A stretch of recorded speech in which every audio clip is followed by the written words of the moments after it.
ఉత్తరాంధ్రలోని విజయనగరంలో గల కేంద్ర గిరిజన విశ్వవిద్యాలయానికి గిడుగు రామ్మూర్తి పేరు పెట్టాలని స్థానిక శ్రీకాకుళం తెలుగు రచయితల వేదిక తెరవే కేంద్ర రాష్ట్ర ప్రభుత్వాలను కోరింది.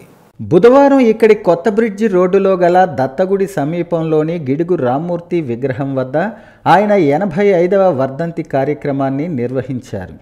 అభినవ వాగనుశాసనునిగా సవర భాషా సూర్యుడుగా ఎనలేని గుర్తింపు పొందిన గిడుగు రామ్మూర్తి పేరును గిరిజన వర్సిటీకి పేరు పెట్టాలని అఖిల భారత సవర భాషా సంఘం గతంలో కేంద్ర ప్రభుత్వాన్ని కోరిన విషయాన్ని తెరవే గుర్తు చేసింది. ఈ విషయమై ఉత్తరాంధ్ర ప్రజా ప్రతినిధులు కృషి చేయాలని సభ్యులు కోరారు. సంస్థ అధ్యక్ష కార్యదర్శులు ఉత్తరావళి నాగేశ్వరరావు, రఘుపాత్రుని వెంకట రమణమూర్తి ఆధ్వర్యంలో జరిగిన ఈ వర్ధంతి కార్యక్రమంలో సభ్యులు ఐఎన్డి ప్రసాద్, భోగెల ఉమామహేశ్వరరావు, పూడి జనార్దన్ రావు, వి రాజారావు, డబ్బీరు గోవిందరావు, పి లక్ష్మీనారాయణ తదితరులు పాల్గొని గిడుగుకు నివాళులు అర్పించారు. మన గిడుగు రామ్మూర్తి పంతులు గారి యొక్క వర్ధంతి కార్యక్రమానికి నివాళులు మనం అర్పించడం అనేది చాలా గొప్ప విషయము.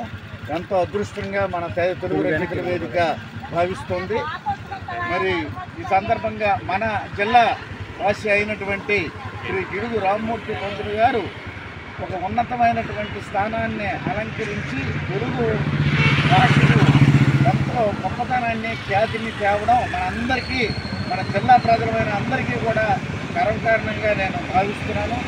అదేవిధంగా ఆయన గిరిజనుల పట్ల ఎంతో కృషి చేసి వారి అభ్యున్నతికి పాటుపడినటువంటి మహోన్నతమైనటువంటి వ్యక్తి. ఆయన తాలూకా ఈరోజు గిడుగు వర్ధంతి సందర్భంగా మనం ఏంటంటే ఇక్కడ మన విజయనగరంలో మనకి యూనివర్సిటీ ఉంది. గిరిజన యూనివర్సిటీకి మరి గిడుగు పేరు పెట్టాలని మనం అందరం ఏకగ్రీవంగా ప్రభుత్వానికి కానీ అందరికీ అక్షంతరాలు బట్టి మీ అందరికీ